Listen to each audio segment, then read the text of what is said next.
السلام علیکم۔ امید ہے کہ آپ سب خیریت سے ہوں گے اور اپنے گھروں میں محفوظ بھی ہوں گے۔ آج ایک اور نئی دلچسپ اور خوفناک کہانی آپ سب کے لیے لایا ہوں۔ اگر یہ کہانی آپ کو پسند آتی ہے تو لائک کریں، کمنٹ میں بھی ضرور بتائیں کہ کیسی لگی، اور اس ویڈیو کو زیادہ سے زیادہ شیئر بھی کریں تاکہ کریپی سٹوریز کے ممبرز بڑھ سکیں۔ آج کی کہانی کا نام ہے راز۔ کہانی شروع کرنے سے پہلے اس کے بارے میں بتا دیتا ہوں کہ ایک لڑکی اپنے گھر والوں اور سب سے ایک راز چھپا رہی تھی، لیکن وہ اس راز کا خلاصہ تب کرتی ہے جب اس کے پاس کچھ بھی نہیں بچتا۔ تو اس راز کو جاننے کے لیے کہانی کو آخر تک ضرور سنیے گا۔ امید ہے کہ وہ آپ کو ضرور مزہ دلائے گا۔ ایک لڑکی گھبراتی گھبراتی گھر کی طرف بھاگتی ہوئی آ رہی تھی۔ وہ اتنا زیادہ گھبرائی ہوئی تھی کہ اس کا پورا منہ پسینے سے بھیگ رہا تھا۔ وہ فوراً ہی گھر کے اندر آتے ہی دروازہ زور سے بند کر دیتی ہے۔ وہ سب دیکھ کر اس کی بہن اس کے پاس دوڑتی ہوئی آ کر بولی، کیا بات ہے آپی، آپ اتنا گھبرائے ہوئی کیوں ہو؟ مسکان بولی، کچھ نہیں، تم جا کر اپنا کام کرو۔ مسکان پھر اپنا وہاں پر بیگ پھینک کر وہاں سے سیدھی واش روم کی طرف چلی گئی۔ وہ واش روم میں بیٹھی کچھ سوچ رہی تھی اور سوچ سوچ کر پاگل ہوئے جا رہی تھی۔ رات کو وہ اپنے کمرے میں چھوٹی بہن کے ساتھ لیٹی ہوئی تھی۔ اس کی بہن تو سو گئی تھی، لیکن مسکان ابھی بھی جاگ رہی تھی۔ مسکان کی نظریں سامنے موجود کھڑکی پر تھیں۔ مسکان کو ابھی بھی کافی پسینے آ رہے تھے۔ وہ پھر وہاں سے اٹھ کر اپنی کتاب شوکیس میں سے لینے چلی گئی۔ کتاب اٹھانے کے بعد وہ اپنے بستر پر آ کر دوبارہ لیٹ گئی اور اس کو پڑھنے لگ گئی۔ اب اس کا پسینہ تھوڑا رک گیا، پھر تھوڑی دیر بعد وہ سو گئی۔ وہ ان سب سے کچھ نہ کچھ تو چھپا رہی تھی۔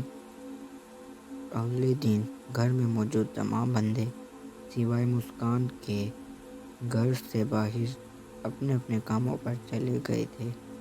چھوٹی بہن اسکول چلی گئی تھی، بڑا بھائی اور ابو کام پر چلے گئے تھے، اور امی کچھ سامان خریدنے اور اپنی بہن سے ملاقات کرنے باہر چلی گئی تھیں۔ اب وہ گھر پر اکیلی موجود تھی۔ وہ کافی بور بھی ہو رہی تھی۔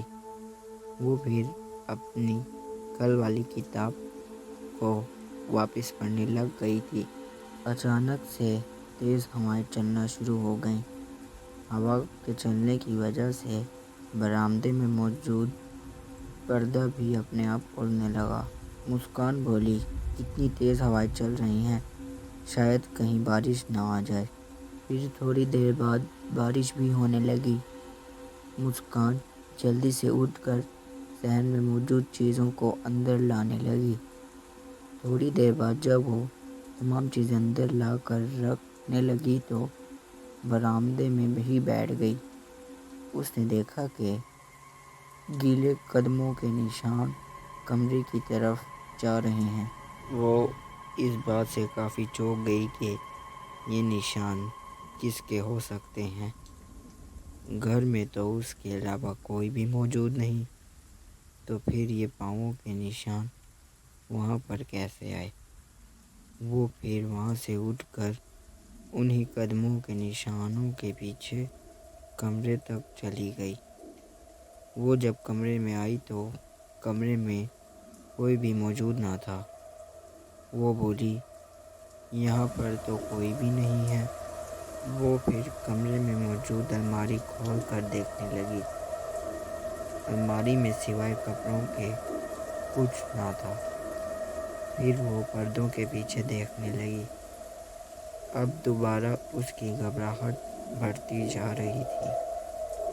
اچانک سے کمرے میں موجود بیڈ اپنے آپ ہلنا شروع ہو گیا۔ مسکان جیسے ہی پیچھے مڑ کر دیکھتی ہے تو وہاں پر بیڈ بالکل بھی ہل نہیں رہا تھا بلکہ اپنی جگہ پر موجود تھا۔ وہ جب بیڈ کے نیچے ڈرتے ڈرتے دیکھتی ہے تو وہاں پر سوائے ایک چھوٹے ننھے سے چوہے کے کوئی بھی نہ تھا۔ وہ بولی، شاید یہ چوہا ہی مجھے ڈرانا چاہتا ہو۔ وہ جب کمرے کے باہر جا رہی تھی تو اچانک سے کوئی چیز اس کا دوپٹہ پیچھے سے کھینچ رہی تھی۔ ایک دم سے وہ وہیں پر رک گئی اور پیچھے آہستہ آہستہ مڑ کر دیکھنے لگی۔ وہ جیسے ہی پیچھے دیکھتی ہے تو وہاں پر کوئی بھی نہیں تھا بلکہ اس کا دوپٹہ ایک چیز سے اٹک گیا تھا جو کہ اس کی ٹیبل کی نوک تھی۔ وہ بولی، پتہ نہیں آج کیوں مجھے گھر میں موجود ہر چیز سے ڈر لگ رہا ہے۔ وہ پھر وہاں سے دوبارہ برآمدے میں چلی گئی۔ وہ جب برآمدے میں آئی تو وہاں پر اس کی کتاب موجود نہ تھی۔ وہ ہر طرف اپنی کتاب کو دیکھنے لگی مگر اس کی کتاب تو جیسے غائب ہی ہو گئی تھی۔ وہ بولی، اب یہ کتاب کہاں گئی؟ وہ جب اوپر دیکھتی ہے تو اس کی کتاب چھت سے چپکی ہوئی تھی۔ وہ بولی، یہ کتاب وہاں پر کیسے گئی؟ اور یہ سب کچھ کیا ہو رہا ہے؟ مجھے کچھ بھی سمجھ نہیں آ رہی۔ ایک دم سے وہ کتاب اس کے سر پر آ کر زور سے گری۔ وہ اپنا سر مسل کر کتاب کو اٹھانے لگی۔ وہ جیسے ہی کتاب کو اٹھاتی ہے تو اس میں کسی نے خون سے لکھا ہوا تھا، قاتل۔ یعنی اس نے کسی نہ کسی کا تو قتل کیا ہوا تھا۔ وہ زور سے بولی، یہ کس نے لکھا ہے؟ یہ کس نے لکھا ہے؟ اچانک سے وہ کمرے میں اپنے آپ کھنچتی ہوئی جا رہی تھی۔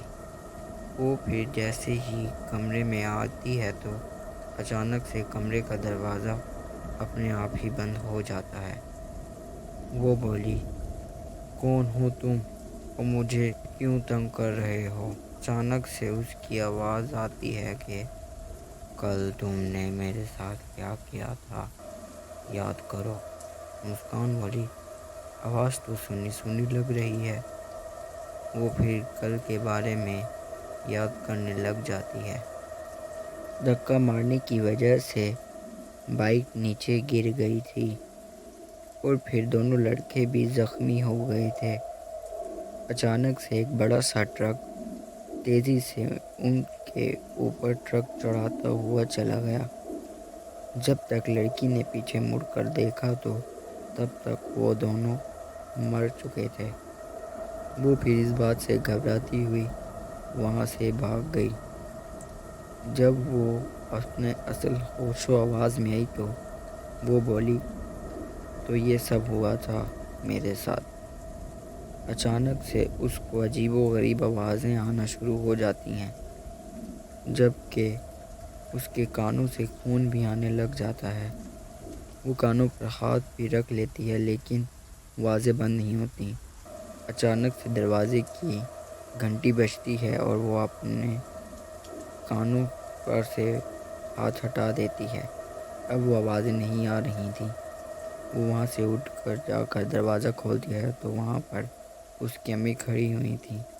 وہ بولی، بیٹی مجھے ذرا بارش کی وجہ سے دیر ہو گئی تھی ورنہ میں جلدی آ جاتی۔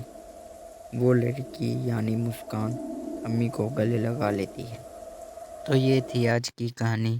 آپ کو کیسی لگی کمنٹ میں بھی ضرور بتائیں اور ساتھ ہی آپ میری اور ویڈیوز بھی دیکھ سکتے ہیں، وہ کہانیاں بھی آپ کو ضرور پسند آئیں گی۔ ساتھ ہی ویڈیو کو لائک کریں، شیئر کریں اور میرا چینل کرپ اسٹوریز کو سبسکرائب بھی کریں۔ اپنا اور اپنے پیاروں کا خیال رکھیں۔ Take care. اللہ حافظ۔